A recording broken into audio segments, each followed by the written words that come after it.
Smart ওয়াচের বক্সটা অনেকদিন ধরে পড়ে থাকায় ভাবলাম একে একটু নতুন করে সাজানো যায়। তাই পিঙ্ক কালারের একটা কালার দিয়ে আমি একে ফার্স্টে কালার করেছি।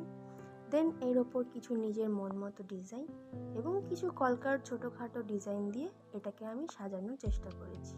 জানি না কতটা ভালো হয়েছে, বাট আমি প্র্যাকটিস করছি কলকাটা। এখানে কিছু পদ্ম ফুল দিয়ে আর কলকার কিছু টান দিয়ে আমি এটাকে সাজানোর চেষ্টা করেছি।